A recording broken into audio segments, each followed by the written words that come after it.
right, so we're on to Goonies for sure. You can't really talk about 80s movies without talking about Goonies. And probably, I guess it'd be hard to find another movie of that time that resonates with not only people who've seen it then, but also the generations after and generations after. It's such a perfect movie. It really is. That it never goes out of style. There's really nothing in it that really makes it feel like really dated, where you're like, oh, we don't do that anymore. Yes. It's all still pretty relatable, yeah. You know, for the most part, of course. Exactly. But I don't think there's really anything in it that maybe completely except pulls it for, out. now that you say that, I never thought of it that way, maybe except for kids having an imagination outside of a screen, right? That's why I think it was really, for us, it was something that, like, we all were like that as kids. We had imagination. We didn't have tablets. We didn't have phone in our hands, right? We had TV and outside, right? Maybe if you had Nintendo and stuff like that, but you got bored of that after a while. Yeah. But yeah, that part right there is like, you could relate to that because that's how we were when we were kids. We're outside being adventurous, pretending to find treasure, like all that stuff. Our imagination was our tablet. Yeah. You know, we rode bikes, you know? Bikes! Data's gadgets, you know? Yes. Because those right away, you're just like, okay, I don't know that this is could possibly happen. Yeah, or how can a kid at this age build something like that? But you, especially when you're younger, you don't really think about those things, and it's not till like now when I watch it, I'm kind of like, okay, I'm not sure about that little suction cup, pulling that drum towards him, and he falls into it, or. But it's funny because his gadgets saved the day a couple times. Slick shoes, the little teeth that come out. Yeah, he's got the punching. Oh yeah, comes out, but it's like, where was that the whole time? Exactly. See, right in his back the whole time in his backpack. That see, he was Inspector Gadget. Great cast too. Again, he got a great cast in there. Great cast. I mean, but these Josh Brolin before he was. Yeah, these guys were. I mean, especially Corey Haim or Feldman, right? Yeah, Feldman. Yeah, Feldman. Feldman. Like, he's just in everything. Anything that was kind of important back then. Yeah, Goonies. I mean, Goonies. He was in Gremlins. He was in Lost Boys. Yeah, he was. He just pops up in everything. He's just like the go-to guy. Data, Chunk, Mikey. They start the adventure off, and everybody gets kind of stuck with them. They get stuck with it. Yeah, like because they leave, so that means Brand has to go after them. And Big Brother gets stuck because he's supposed to be watching them. Yeah, they take the air out of his tires, his new bike. And then they end up at the Fratellis. Yeah, the Fratellis. Yeah, which as they're following the map they find in the attic, right? And they know that the Fratellis had broken out of prison, and because remember the movie starts that way. Yeah, they break out. And then Chunk sees Chunk sees them because he's at the. And he sees the car go into the Cherokee. Yes. You know? It's funny because he knows that these are the people he thinks they are, but they still decide to go into the house. Yeah, exactly. Like, and then I like it with like it's a summer place. It's not open at this time of year, but the place is so run down. It hasn't been open in probably 20 years. That tavern was open in the 1700s. It looks like. I always thought that was a weird thing. Oh, you know, it's a seasonal place. It's really open. This is not a seasonal place at all. Like maybe 50 years ago it was a season, but exactly. It's done. And then of course, Feldman Mouth is a smart ass, and he's like, "I'll take a bottle of your finest gin." A bottle of fettuccine in 1981. And it's Chianti or whatever. Yeah, exactly. And then she's like, "You little smart ass."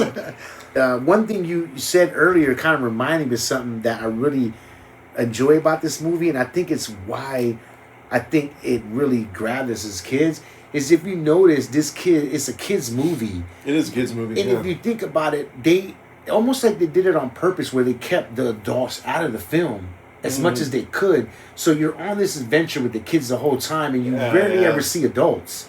If you saw the adults, I guess you would think you would approach it differently, right? Yeah, like as a kid, you're really glued to it because there's no scenes that take you away from being a kid. You're in that life because.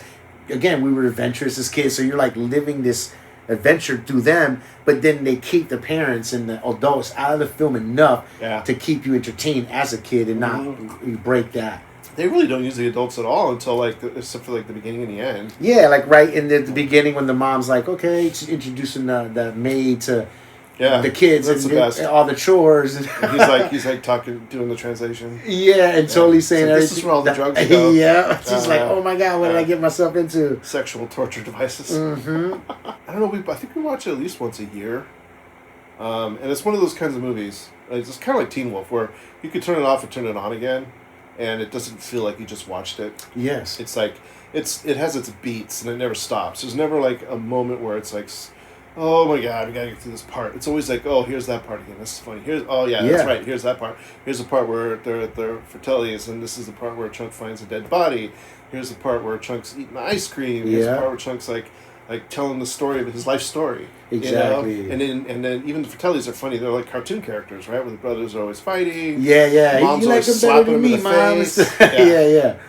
Yeah. There's not a year that goes by from the point when I was an adult where I don't revisit this movie at least once a year. Yeah. There's certain movies in my vault of movies that I love, and this is one of them that I kind of watch at least once every year. Yeah. Definitely. There's not too many of those.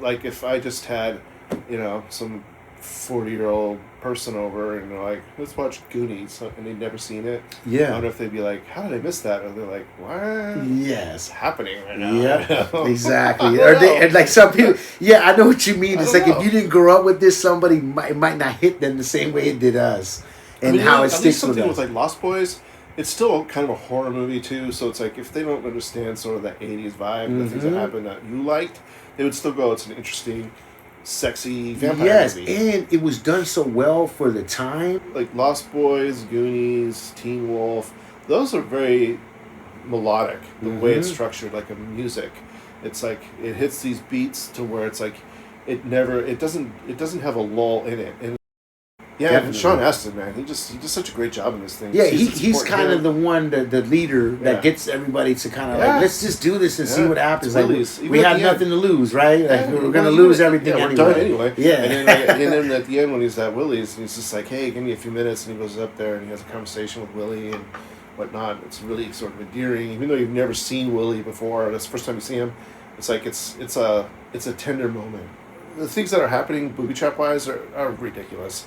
Right? I mean, there's just no way any of those things could possibly happen. Yeah. But, even if they were real booby traps after that long, and you're still at work, the shit would have rotted by then. It looked like it just built it like 3 days before.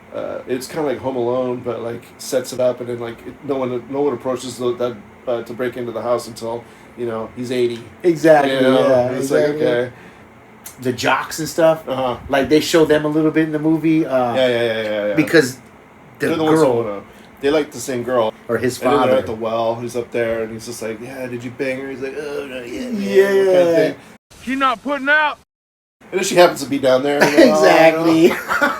That's when they get to when they're at one spot where everybody's wishes, and remember, Mouth wants to take all the change.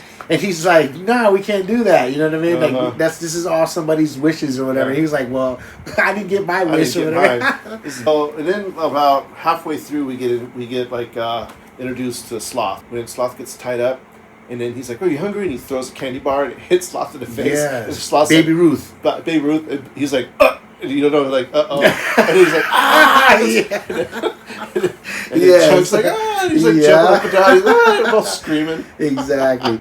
Yeah, and then he becomes like the hero at the end, right? Yeah, like, saves the kids and whatnot.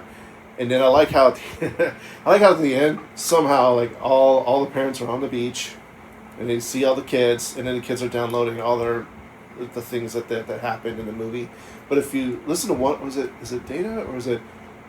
Where they talk about giant octopus? Yes. Yeah. But that was actually in the movie. They cut it out. Exactly. Yeah, dude, I was going to bring that up earlier because I read something again one time that it confused a lot of people when the movie came out because in some, I want to say maybe countries or for a little while in the beginning of marketing the movie, that scene was in trailer. Yeah. In some of the trailers, they showed the octopus in the trailers. Yeah. And then when people went to see it, they're like, where's the octopus? They show up to the beach and they have a large pizza for.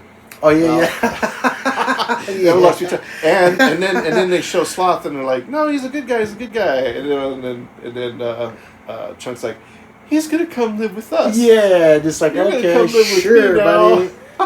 Yeah. You make me happy. Like, hey, you didn't ask mom and dad. Did we talk about this? Yeah, that's so funny. Like, that's the first time you see this dude. He's like 6'5", and he's all deformed and can't speak English, and he's screaming and yelling with a Superman T-shirt. Yes. You're like, yeah, this guy's gonna live with us. That's so funny, man. Like, I forgot the original actor that played Sloth. He was an NFL football player. Yeah. Forgot his name. I think he played for Raiders or something like that. Well, and oddly enough, I did get you something. No way, Yeah. dude. That's awesome. Check it out. That's so awesome. I just sent it to him. yeah. That's hilarious. So dude. that's his rookie card right there. No, he get a I got an Oscar. That's pretty cool. Yeah, I think he was on the Raiders after this one. Yeah, man. Nice, dude. And this one is you take that one with you too. Appreciate it, dude. Put them together. Oh hell yeah, Yeah. dude! Appreciate it. This is awesome. Yeah, as much as collecting I've done over the years, it's funny that I'd never try to buy his card. I Yeah. never actually pulled it from a pack, or I've never had one of his cards, but I knew he was a football player. This is really cool.